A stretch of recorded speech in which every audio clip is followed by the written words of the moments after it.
Anda tentu sudah tahu bunyi apa ini. Ya, ini adalah suara bunyi permainan lato-lato, yaitu permainan yang membenturkan dua bola yang diikat dengan tali.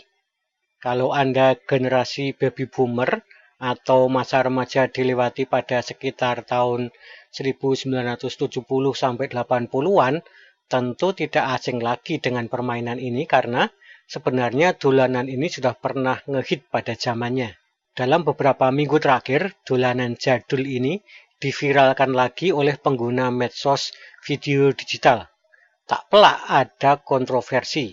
Pihak yang pro memandang permainan ini dapat mengalihkan sejenak kids zaman now dari layar gawai. Selain itu juga dapat melatih otot-otot besar mereka dan kontrol motorik pada anak.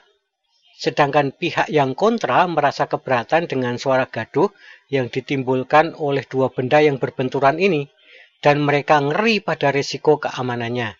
Ada banyak anak-anak yang mengalami kecelakaan saat menggunakan lato-lato ini. Terlepas dari pro dan kontra itu, kemunculan kembali tren lato-lato ini mengingatkan saya kembali pada pepatah bahwa sejarah itu berulang. Pepatah ini saya dapatkan dalam kelas pelatihan menulis.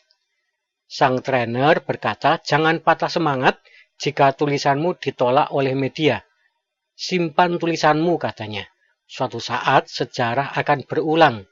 Jika momentum itu muncul lagi, maka kamu sudah punya keuntungan karena pernah menulisnya.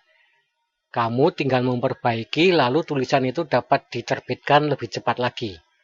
Saya lalu teringat kisah seorang pemuda bernama Yusuf. Dia difitnah oleh seorang istri pejabat tinggi, lalu dipenjara. Meski dijebloskan ke dalam penjara dengan paksa, namun si Yusuf ini tetap bersikap positif. Ketika ada dua pejabat istana yang dijebloskan ke penjara juga, dia berhasil menebak siapa di antara dua pejabat istana itu yang akan lolos dari hukuman. Nah, pejabat yang bebas ini kemudian sangat berterima kasih kepada Yusuf.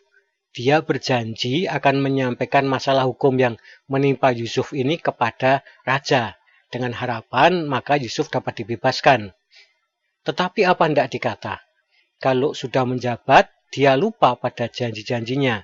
Begitulah manusia. Meski begitu, Yusuf tetap bersikap positif. Hingga akhirnya datanglah kesempatan, yaitu ketika sang baginda bermimpi dan tidak ada satupun penasihat kerajaan yang berhasil menafsirkan arti mimpi raja itu. Baru setelah itulah pejabat yang berhutang budi kepada Yusuf teringat akan janjinya. Coba kalau tidak ada kebingungan di istana, barangkali janji itu akan dilupakan selamanya. Yang menarik di sini adalah Yusuf tetap bersikap positif. Dia menunggu kesempatan dengan tekun.